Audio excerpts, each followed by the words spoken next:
Assalamualaikum warahmatullahi wabarakatuh. Halo semuanya, jumpa lagi dengan saya Chow Sing Sing, kurator dari podcast horror Night Story. Halo, apa kabar semuanya? Semoga kalian semua sehat-sehat ya. Dan seperti biasanya pada hari ini saya kembali dan akan menghadirkan sebuah kisah mistis untuk kalian semua. Kisah mistis kali ini saya datangkan dari treat horornya Mas Kalong yang menceritakan tentang seseorang yang merantau, tapi ketika pulang ke Jawa itu diikutin oleh sesuatu. Oke, daripada kita berlama-lama, mari kita simak ceritanya. Semua orang pasti pernah merantau, tapi nggak semua orang yang merantau itu juga mengalami kejadian seram. Nah, kali ini narasumber akan membagikan pengalaman ketika dia merantau. Katanya, terornya itu sampai ke anaknya. Namaku Dewi. Tahun 2009 pertama kali aku merantau. Dan kejadian seram yang aku alami itu memasuki tahun 2010. Aku merantau di salah satu pulau di Indonesia bagian timur. Di sana aku tinggal bersama Om. Kebetulan rumah itu ada 5 kamar, dan masing-masing kamar dihuni saudari semua. Jadi ibarat keluarga besar ngumpul jadi satu. Aku juga baru lulus sekolah waktu itu. Nah, karena masih jomblo, jadi aku ke bagian kamar yang paling ujung, dekat dengan dapur dan kamar mandi. Awalnya sih gak ada apa-apa. Cuman dari awal kedatangan, aku sudah diwanti-wanti sama saudara yang lain. Ada beberapa pantangan yang tidak boleh dilakukan di rumah itu. Ya, namanya juga hidup di tanah orang ya. Kita harus tetap jaga tradisi. Banyak sih kejadian horor yang sering aku alami selama merantau. Mulai dari gangguan kuntilanak sampai suanggi. Tapi kali ini aku mau fokus cerita yang menurutku agak ekstrim aja ya. Soalnya nyampe ke bawah waktu balik ke Jawa juga. Malam itu kalau nggak salah malam Jumat. Seperti biasa, setiap pulang kerja, aku langsung mandi dan gak pernah keluar kamar.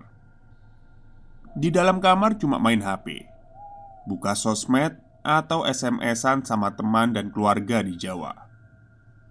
Sekitar jam 9 malam, aku memutuskan untuk segera tidur. Entah sudah berapa lama aku terpejam. Tiba-tiba aku mimpi aneh, antara nyata atau tidak. Yang jelas, aku masih bisa mengingatnya sampai saat ini. Di dalam mimpi itu, aku merasa semuanya gelap. Tapi tiba-tiba ada sebuah cahaya merah datang menuju ke arahku. Dalam keadaan bermimpi itu, aku terbaring. Dan tiba-tiba ada perempuan memakai jilbab hitam, rok hitam, dan baju batik merah. Dia berjalan ke arahku sambil memberikan sekuntum mawar merah lengkap dengan tangkai dan akarnya. Aku terima bunga itu, dan wanita itu berpesan agar bunga itu dijaga jangan sampai patah. Nah, baru saja aku taruh di lantai dekat kasur, tiba-tiba tangkai bunga itu patah. Sontak aku kaget dong, padahal aku hanya meletakkannya saja. Secara bersamaan, sosok wanita itu yang memberikan bunga itu melompat masuk dari jendela kamar.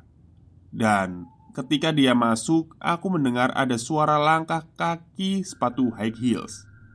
Seakan-akan nyata sekali, seperti menuju ke arah kamarku. Anehnya langkah itu hanya bagian sebelah saja.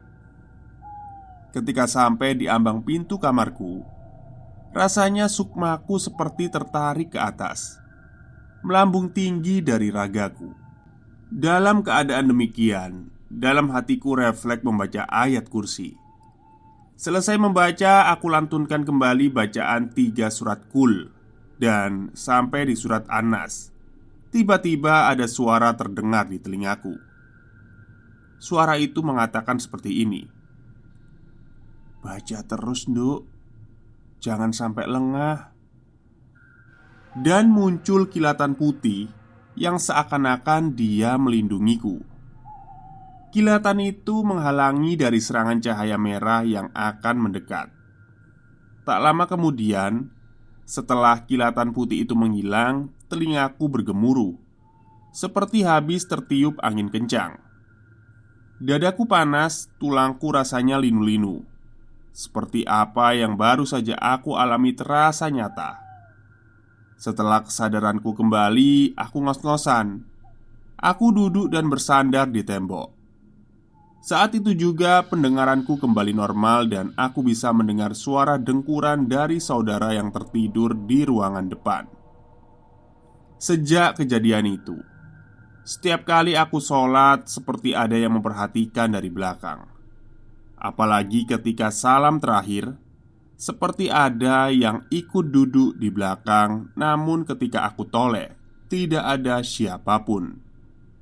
Anehnya lagi, sekalipun aku merasa capek, setiap jam 8 malam ketika aku sudah tertidur, pasti tengah malam aku terbangun sampai aku terjaga hingga dini hari. Rasanya ingin keluar rumah dan jalan-jalan. Benar-benar kayak pikiran butek gak bisa mikir. Maunya keluar jalan, tapi di sisi lain dalam hati seperti ada yang bilang kalau ini ada yang gak beres. Nah, sejak saat itu nafsu makanku berkurang. Sukanya nyium bunga mawar terus. Pokoknya kalau ada bunga mawar tuh rasanya pingin nyium terus. Dan anehnya, jarang banget aku ngerasa lapar. Tapi pundak semakin berat. Di kerjaan juga jadi ngerasa aneh, kayak ada yang ngawasin. Sering juga mendengar seperti ada orang yang memanggil. Tapi pas aku cari siapa yang manggil, nggak ada orangnya. Pernah tiba-tiba buku katalog yang ada di atas CPU, yang ada di bawah, di samping kakiku itu bergeser sendiri. Terus aku tetap mikir positif dong waktu itu. Aku bilang gini, "Udah ya, aku di sini cuma mau kerja, cari uang. Tolong jangan ganggu aku." Setelah itu ya biasa aja. Tapi itu hanya sementara saja. Tiap kemanapun aku pergi, biasanya aku menggunakan transportasi umum. Kebetulan temanku nawarin untuk berangkat dan pulang kerja bareng nebeng dia. Katanya biar sekalian jalan gitu. Nah, pas tiap aku nebeng, pasti bannya itu selalu bocor. Aku dan temanku nggak pernah mikir macem-macem sih. Mungkin karena paku atau faktor jalannya. Tapi tetap aja aneh. Setiap kali dia ganti ban baru, pasti bocor lagi. Singkat cerita, beberapa bulan kemudian aku memutuskan untuk balik ke Jawa dan tidak merantau lagi. Mengingat kondisi bapakku yang sering sakit-sakitan, jadi sering kepikiran dan rasanya nggak tega kalau tinggal merantau lama-lama. Nah, ketika Idul Fitri kemarin tahun 2013, temanku yang rumahnya di Magelang datang ke rumah eyangnya yang kebetulan desanya dekat dengan desaku. Aku dan dia memutuskan untuk bertemu dan ketika bertemu awalnya bercanda seperti biasanya. Tapi kadang-kadang di sela pembicaraan tiba-tiba dia diem aja. Aku sampai ngerasa kok dia aneh gini sih, kenapa ya? Dan terjawab ketika dia pulang dan memberitahu melalui pesan singkat, "Wi, aku lihat kamu kok kayak lagi nggak beres. Kayaknya kamu lagi nggak fit ya. Mungkin karena kecapean aja setelah silaturahmi ke tempat saudara-saudara." Tapi temanku mengelak. Bukan karena capek fisik katanya, tapi ada sesuatu yang mengikutiku terus. Katanya sosok itu bayangan hitam besar dan tinggi. Aku kaget dong. Setelah dia bilang gitu, ternyata temanku ini IndiHome. Dia juga bilang kalau makhluk itu berasal dari rantauanku dulu. Dia ngikut ke Pulau Jawa. Pas aku sampai rumah dan menceritakan semuanya, orang tuaku langsung memintaku untuk disowok. "Wi, minta disowok sama si mbak aja. Pantesan kamu dari kemarin gak doyan nasi, sukanya makan kembang," kata ibuku. Malamnya, kejadian aneh terjadi lagi. Seperti biasa ketika aku tidur, tiba-tiba aku mimpi aneh lagi. Rasanya sama seperti waktu di kontrakan dulu. Sama persis antara nyata atau hanya mimpi. Suara sepatu itu terdengar lagi. Dan lagi-lagi hanya sebelah saja yang terdengar. Suara itu datang menuju kamarku. Sekelebat aku melihat seperti sepatu pantofel yang berjalan. Tapi anehnya sepatu itu dari kulit ular yang bersisik. Jadi kulit sepatu ini terbuat dari kulit ular, warnanya abu-abu. Aku masih ingat banget. Suasana juga sama persis. Tiba-tiba pintu kamar terbuka. Ketika sepatu itu masuk, rasanya sukmaku tertarik ke atas. Jadi intinya sama kayak yang dulu. Aku bacain 3 surat Al-Mu'adzat, dan kemudian surat An-Nas, ditutup dengan surat ayat kursi. Rasanya pada saat itu ada tangan yang berkuku panjang lancip ingin menyentuh dadaku, tapi nggak bisa. Dadaku panas dan setelah itu aku ulang-ulang baca surat-surat itu. Dan aku ngerasa kayak tubuhku enteng, seperti sukmaku kembali turun.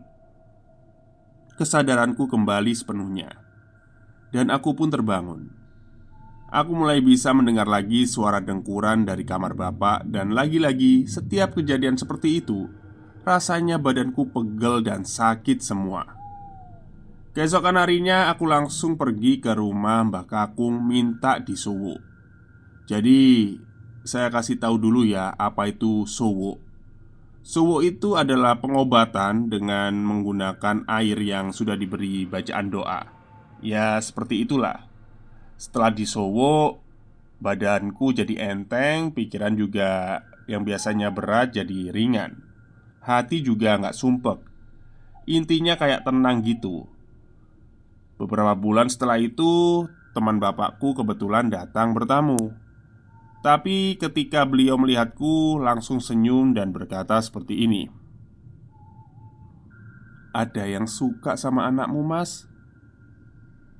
Ada jin, tapi bukan cuma satu. Ada 2 yang suka sama anakmu." Seketika, bapak dan ibu melongo. Sebelum lamaran sama suami, malamnya ibuku juga mimpi aneh. Dia didatangi beberapa orang. 1 orang boncel, 1 orang tangannya putus, dan satunya lagi jalan agak pincang. Tujuan mereka datang itu katanya ingin melamarku. Ibu kaget dong dan tanya, "Rumahnya di mana?" Kemudian mereka menunjuk ke arah Gunung Lawu. Ibuku langsung menolak dan bilang gini, "Maaf ya, anak saya sudah punya calon suami." Akhirnya dengan kecewa, 3 sosok itu pulang. Paginya ibu cerita semuanya ke aku. Aku pun cerita ke calon suami yang saat itu masih merantau di Kalimantan. Calon suamiku itu sebenarnya setengah indigo. Kenapa aku bilang setengah indigo?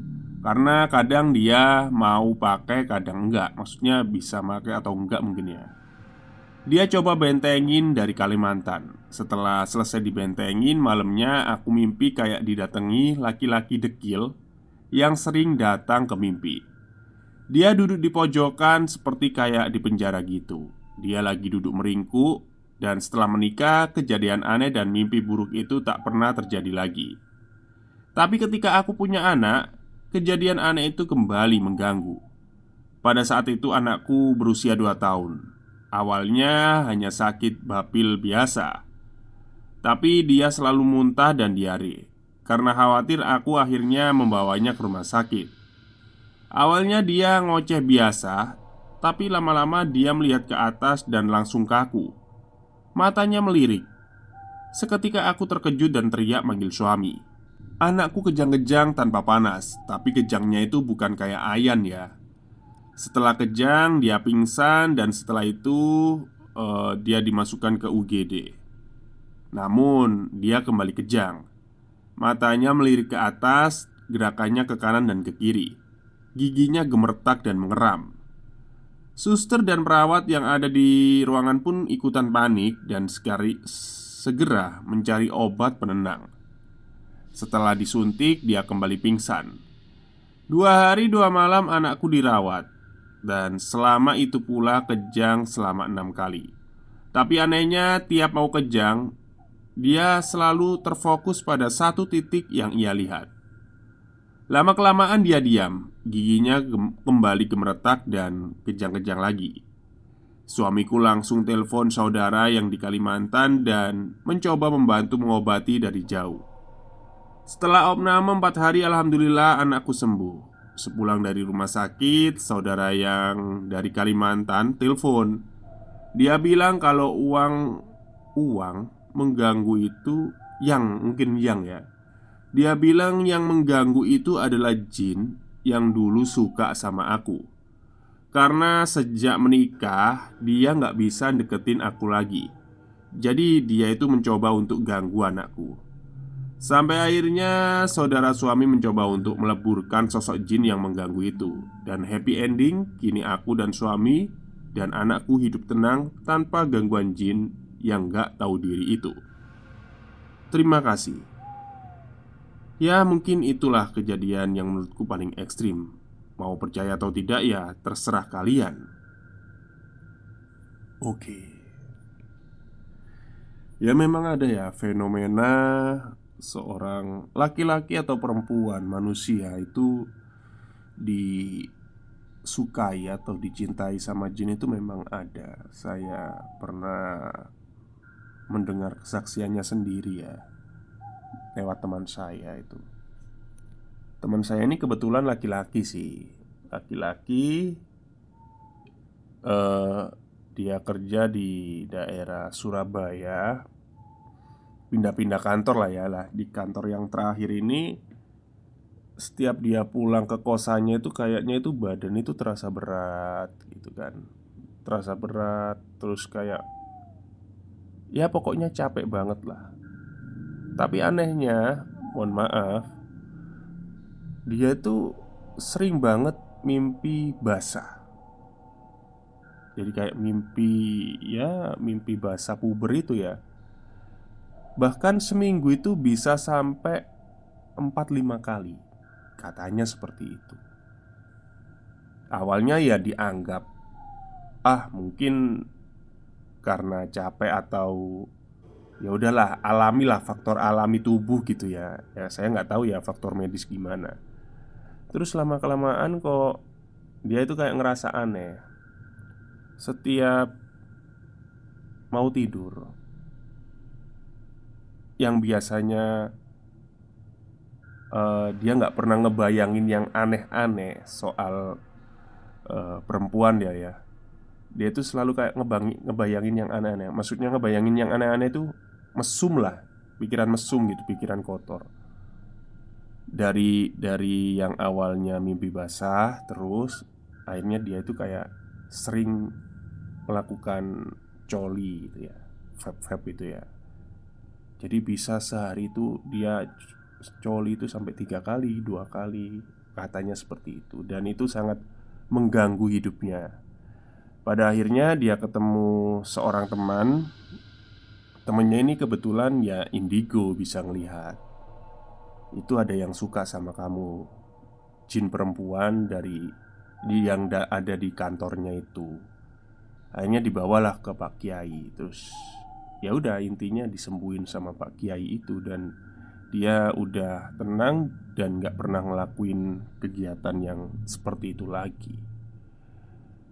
Ya mungkin bagi kalian yang, tapi nggak mesti juga ya. Bagi kalian yang suka coli, bisa jadi disukai sama jin, kan gak tahu juga. Oke, mungkin itu saja cerita untuk hari ini. Semoga kalian semua suka. Wassalamualaikum warahmatullahi wabarakatuh.